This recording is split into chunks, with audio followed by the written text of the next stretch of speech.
Allah salamullah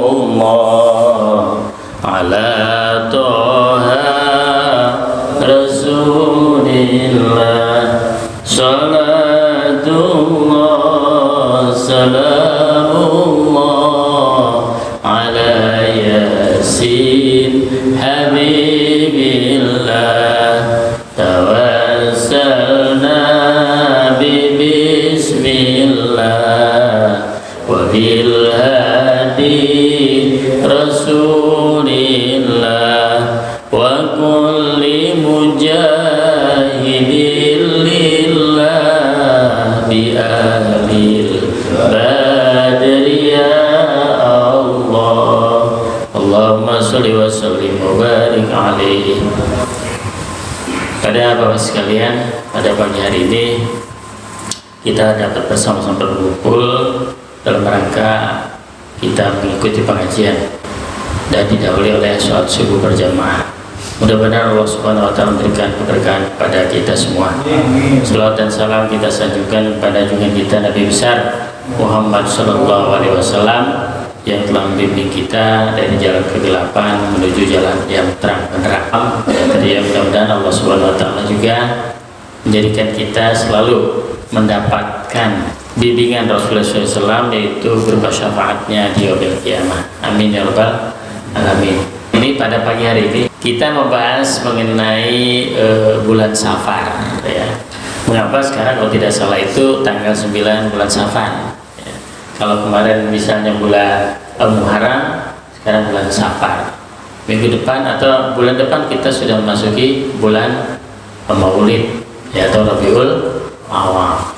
Bulan Safar tentunya merupakan bulan yang kedua di dalam kalender Hijriah yang seringkali dikaitkan dengan berbagai mitos dan keyakinan tahayul dalam tradisi masyarakat Arab Jahiliyah maupun budaya lokal seperti kita di Kejawen ya, atau daerah-daerah lain lah di seluruh Nusantara.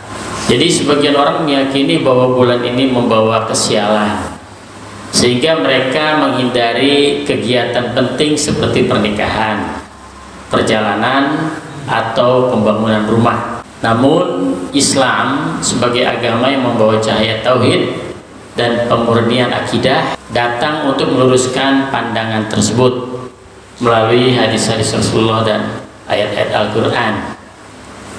Ditegaskan bahwa semua bentuk tahayul yang tidak bersumber dari wahyu adalah batil, termasuk keyakinan bahwa bulan Safar membawa celaka. Nah Bapak Ibu sekalian, ya kajian ini mengkaji makna bulan Safar dari hadis-hadis sahih yang sudah ditulis dan dibaca, dipegang oleh Bapak sekalian. Secara harfiah, kata Safar dalam bahasa Arab berarti kosong atau kekosongan rumah.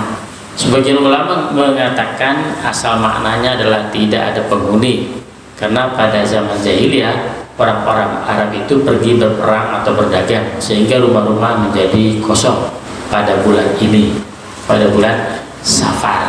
Secara istilah ya kata Safar itu nama bulan kedua dalam kalender Hijriah setelah bulan Muharram. Dalam istilah syariat tidak ada penetapan ibadah khusus untuk bulan Safar, dan ia sama seperti bulan-bulan lainnya selain bulan Haram atau Zulqa'dah dan Zulhijjah, juga bulan Muharram dan bulan Rajab. Nah peristiwa yang terjadi pada bulan Safar adalah banyak peristiwa-peristiwa itu, yaitu pernikahan Nabi Muhammad SAW dan Siti Khadijah. Sebagian riwayat menyebutkan bahwa pernikahan Rasulullah dengan Khadijah terjadi pada bulan Safar. Ya kalau kita bulan Safar itu dihindari, tapi Islam tidak ada penghindaran bulan Safar.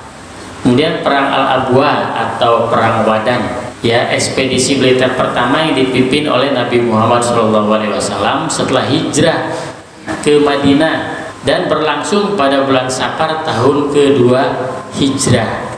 Namun tidak terjadi pergolakan atau peperangan, tapi terjadi perdamaian. Ya, namanya Safar, gitu ya. Jadi tidak gejolak, tidak ada. Dan yang terakhir awal munculnya mitos dan tahayul juga di bulan Safar. Nah, pada zaman jahiliyah bulan Safar dianggap bulan sial. Oleh karena itu Rasulullah SAW menghapus keyakinan tersebut dan menegaskan bahwa tidak ada bulan yang membawa kesialan. Di situ sudah tercatat hadis tentang Safar. An Abi Hurairah qala Rasulullah SAW la adwa wala tiyarata wala hamata wala safar. Jadi dari Abu Hurairah ia berkata bahwa Rasulullah SAW bersabda, tidak ada penularan yang berdiri sendiri, tidak ada tatayur atau sial karena tanda-tanda tertentu, tidak ada hamah atau kepercayaan pada roh burung atau roh burung hantu atau roh-roh jahat. Tidak ada. Dan tidak ada kesialan karena bulan Safar. Ya, itu hadis Rasulullah SAW. Nah, ini juga terjadi dalam sebagian budaya lokal seperti dalam budaya kita sendiri yang ada di Indonesia yang menghindari pernikahan atau kegiatan besar di bulan Safar. Kebiasaan seperti itu sudah terjadi sejak lama, ya, pada zaman-zaman dahulu. Sejak awal masuknya Islam sudah ada kebudayaan tersebut. Ada juga Safar itu ditafsirkan dengan penyakit dalam perut bernama Safar. Jadi ada penyakit Safar. Nah, penjelasan Ibnu Hajar Al-Asqalani ada yang menafsirkan Safar sebagai nama penyakit di perut yang menurut orang-orang jahiliyah bisa berpindah dengan sendirinya. Tentu saja Nabi Muhammad SAW menafikan keyakinan bahwa penyakit bisa menular tanpa kehendak Allah Subhanahu wa Ta'ala. Barangkali ya ada penyakit ketika itu maka dikaitkan dengan bulan Safar, seperti kita COVID-19 tahun berapa itu, bulan apa, itu dikait-kaitkan. Nah, itu menjadi tahayul. Atau juga ada yang menamakan Safar itu sebagai nama jin ataupun roh jahat. Nah, ini juga dijelaskan oleh Imam Al-Khattabi, ya. Ada seorang ulama menjelaskan begini. Ada yang berpendapat bahwa Safar adalah nama jin yang dipercaya masuk ke tubuh manusia dan menyebabkan gangguan. Jadi ini juga merupakan pendapat yang batil, ya, tidak benar. Dan Imam Nawawi di dalam Syarah Sahih Muslim mengatakan, sabda Nabi SAW tidak ada Safar adalah penolakan terhadap anggapan jahiliyah bahwa bulan Safar membawa kesialan atau musibah. Mereka biasa menunda perjalanan atau pernikahan karena takut sial atau naas. Jadi zaman jahiliyah juga dulu ada, seperti juga di zaman sekarang. Kayaknya juga masih ada kalau nggak salah, ya, begitu ya. Ya Saudi ya, kayaknya ada masih, ya. Dan Ibnu Hajar Al-Asqalani mengatakan yang dimaksud dengan la safar atau tidak ada Safar. Yang pertama, menolak keyakinan bahwa bulan Safar adalah bulan sial. Itu hadis tadi, ya, mengatakan begitu. Dan keyakinan Arab jahiliyah tentang penyakit di perut yang disebut Safar, menurut mereka penyakit ini bisa berpindah secara gaib. Tentu saja di dalam hadis itu tertolak. Dan keyakinan adanya jin bernama Safar mengganggu manusia pada masa itu juga orang punya kepercayaan, tapi ya ditolak oleh hadis tersebut. Jadi hadis ini datang untuk menghapus semua bentuk keyakinan yang tidak berdasarkan wahyu, ya yang tidak masuk akal. Ya. Kalau kita lihat itu hanya mitos saja atau tahayul. Dan hadis lain juga mengatakan an Abdullah bin Mas'ud an Rasulillah sallallahu alaihi wasallam qala at-tiyaratu syirkun, at-tiyaratu syirkun wa ma minna illa walakinnallaha yudhibuhu bit tawakkul, yang artinya tiaroh, ya, atau tahayul atau merasa sial karena pertanda-tanda tertentu adalah syirik. Tiaroh adalah syirik dan tidak seorang pun di antara kita kecuali pernah melintas perasaan seperti itu, tetapi Allah akan menghilangkannya dengan cara kita bertawakal kepada Allah Subhanahu wa Ta'ala. Jadi tawakal adalah salah satu jalan untuk menghilangkan tiaroh tadi atau tatoyul. Jadi tiaroh adalah merasa sial karena melihat pertanda tertentu, waktu tertentu, misalnya bulan Safar, atau suara-suara tertentu, suara hantu, ya, di malam tertentu di bulan Safar ditafsirkan macam-macam. Ya, artinya itu kita tidak tawakal kepada Allah Subhanahu wa ta'ala. Maka segala sesuatu kita serahkan kepada Allah untuk menghilangkan kesyirikan. Nah, para ulama memaksudkan ini termasuk syirik khafi atau syirik kecil. Maksudnya adalah syirik dalam aspek keyakinan, bukan menyekutukan Allah secara mutlak, tapi mengurangi kesempurnaan ketawakalan kita kepada Allah Subhanahu wa ta'ala. Jadi menganggap suatu itu sial karena waktu, angka atau mimpi, suara atau simbol tanpa dalil adalah keyakinan yang batal ataupun batil. Hal ini bisa termasuk syirik kecil atau syirik hobi yang diyakini mempengaruhi takdir, dan bisa menjadi syirik besar jika diyakini sebagai kekuatan selain dari Allah Subhanahu wa ta'ala. Nauzubillah min dzalik. Nah, tentu saja Nabi menolak semuanya, ya, apa yang diyakini oleh masyarakat pada umumnya di bulan Safar. Qala Rasulullah SAW, la tiyarata wa khairuha al-fa'lu. Rasulullah SAW bersabda, tidak ada tiarah ataupun tahayul, dan sebaik-baik pertanda adalah berbaik sangka atau al-fa'lu. Saya ungkap di sini pertama hadis dulu, berikutnya adalah ayat.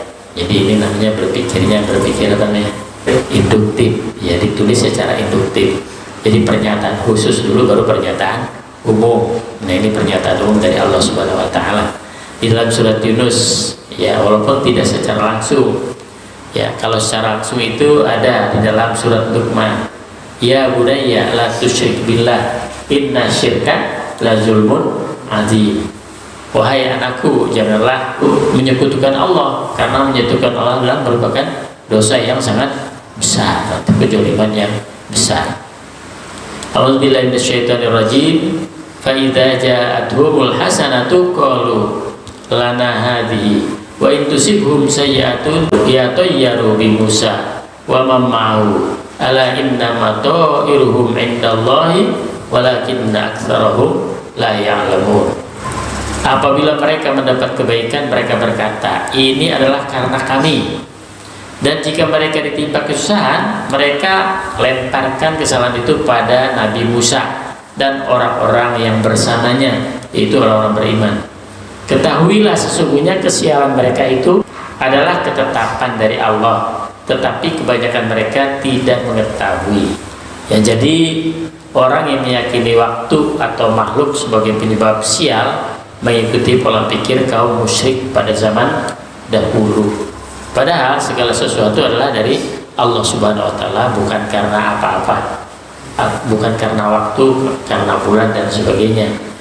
Ya, jadi pada masa itu, pada zaman Nabi Musa, ya, orang-orang musyrik menyalahkan Nabi Musa dan para pengikutnya, dianggap sial. Di dalam surat At-Taubah, a'udzubillahi minasyaitonirrajim, inna iddatash syuhuri 'indallahi 12 syahran fi kitabillah yauma khalaqas samawati wal ardh, ila akhir ayat. Sesungguhnya bilangan bulan menurut Allah ialah 12 dalam ketetapan Allah pada waktu Dia menciptakan langit dan bumi. Jadi begitu langit dan bumi diciptakan, sudah ada nama-nama bulan, yaitu bulan 12 bulan yang dimulai dengan Muharram, gitu ya. Setelah Muharram, Safar. Setelah Safar, Rabiul Awal, ya, Mulud, kemudian Sari Mulud, itu kan kalau kita Rabiul Awal, Rabiul Akhir, Jumadil Awal, Jumadil Akhir, Rajab, Sya'ban, Ramadan, Syawal, Dzulqa'dah dan Dzulhijjah. Balik lagi nanti Muharram. Jadi ada 12. Ada yang ketinggalan nggak yang saya sebut tadi? Gak apa-apa, anggap aja ingat gitu ya. Maka semua bulan termasuk Safar sama di sisi Allah Subhanahu wa ta'ala. Tidak ada yang sial atau lebih buruk. Yang mulia adalah isi dan amal perbuatan di dalam bulan tersebut atau di dalam bulan Safar. Bukan bulan itu sendiri membawa kesialan. Di dalam surat Fussilat ayat 46, jadi semua amal tergantung diri sendiri. Ya, man amila sholihan falinafsi wa man asaa fa'alaiha wa ma rabbuka bidzallamin lil abid.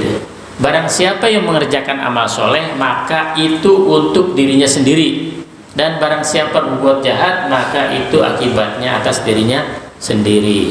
Tuhanmu tidak berlaku zalim terhadap hamba-hambanya. Jadi semuanya yang terjadi pada kita karena memang banyak maksiat kepada Allah Subhanahu wa taala. Disuruh makan makanan yang sehat, makan makanan yang tidak sehat, atau disuruh makanan yang baik, kulu wasrobu wala tusrifu, kita makan seenaknya, minum seenaknya. Ya ke McDonald, ke fried chicken, yang minumnya bukan air putih, ya, minumnya Coca-Cola, Fanta, gitu ya, Sprite. Wah, itu semuanya merusak kesehatan, ya. Nah, itu akhirnya apa yang terjadi? Ya pada diri kita, ya banyak akibatnya yang negatif. Ya mungkin penyakit. Yang kedua ya duit, ya duit. Jadi boros itu. Aturan kita gunakan yang lain. Ketika kita masuk sana harganya mahal, juga tidak membawa manfaat, tapi justru membawa mudarat. Ya bahkan jangkut itu yang orang-orang Indonesia senang menjadi favoritnya, justru menjadi pendukung genosida di Palestina. Ya, nauzubillah. Termasuk Microsoft katanya, kata tim ahli dari PBB, kita kan sering pakai Microsoft. Itu termasuk adalah mereka perusahaan yang melakukan pembiayaan terhadap genosida di Palestina. Ya banyak, ada 60 perusahaan yang disebutkan oleh tim khusus PBB yang terkait genosida. Yang akhirnya apa? Orang itu disuruh pecat oleh Donald Trump, oleh kedutaan besar untuk PBB. Ya karena dia menemukan hal-hal yang justru kejanggalan-kejanggalan yang terjadi di Palestina. Ya, jadi perusahaan-perusahaan Amerika yang mendukung genosida. Akhirnya disuruh dan dibukukan keuangan tim khusus PBB tersebut oleh Amerika Serikat, tapi tidak dipecat oleh PBB karena PBB tidak mau memecat, karena ada undang-undang khusus kalau memecat stafnya sendiri. Nah, Bapak Ibu sekalian, ya meskipun tidak ada ayat yang menyebut sapar secara langsung, Al-Quran secara tegas mengajarkan bahwa tidak ada waktu yang membawa sial atau keberuntungan sendiri. Segala takdir datang dari Allah Subhanahu wa taala, bukan dari bulan atau makhluk tertentu. Percaya kepada kesialan waktu adalah bentuk kebodohan yang diwarisi dari kaum jahiliyah. Ya, sampai sekarang itu masih ada. Oleh sebab itu, saya akan simpulkan saja berdasarkan kajian tadi, ayat di atas dapat disimpulkan bahwa anggapan kesialan yang melekat pada bulan Safar tidak memiliki dasar di dalam ajaran Islam. Rasulullah jelas secara tegas menolak keyakinan jahiliyah seperti tatayur tadi dan syirik khafi yang menggantungkan nasib pada waktu atau pertanda-tanda tertentu. Para ulama menegaskan bahwa semua bulan dalam Islam memiliki kedudukan yang sama dan tidak ada satupun yang membawa kesialan atau keberuntungan secara independen. Segala kebaikan dan keburukan datang dari Allah Subhanahu wa taala, dan yang membedakan keberkahan suatu waktu adalah amal yang dilakukan di dalamnya oleh manusia itu sendiri. Oleh karena itu, keyakinan terhadap mitos bulan Safar perlu kita luruskan agar umat Islam terhindar dari syirik tersembunyi dan mampu menjaga kemurnian tauhid mereka. Jadi Bapak Ibu sekalian, kesyirikan di bulan Safar itu sudah merajalela di masyarakat tempo dulu sampai dengan masyarakat zaman sekarang. Nah, kita sekarang sudah tidak boleh lagi begitu. Jadi jamaah Ar-Rahman itu tidak, oh bulan ini dan bulan itu, ini bulan sial, ini bulan tidak baik. Gak ada itu di dalam Islam. Semua adalah bulan baik. Itu karena itu diciptakan oleh Allah Subhanahu wa taala. Yang membawa kesialan ya diri kita sendiri karena perbuatan amal kita. Kalau istilah ini kan man amila sholihan falinafsi, ya berbuat segala sesuatu adalah untuk diri sendiri. Kalau siapa menabur angin, kata patah, akan menuai badai, gitu ya. Jadi jangan sampai kita berbuat buruk kemudian keburukan itu menimpa kita, menyalahkan Allah Subhanahu wa taala gitu. Tapi kesalahan kita, ya, ketidakhati-hatian dimanapun kita berada. Nah itu Bapak Ibu sekalian kajian kita pada hari ini. Kalau ada tambahan, ada yang didiskusikan, nah silakan saja. Barangkali Ustaz Andi atau Ustaz Dodi mau berikan tambahan secara gamblang dari apa yang saya sampaikan pada pagi hari ini gitu. Atau Bapak-Bapak sekalian mau tanya sama Pak Andi atau Pak Dodi, silakan juga. Silakan Bapak.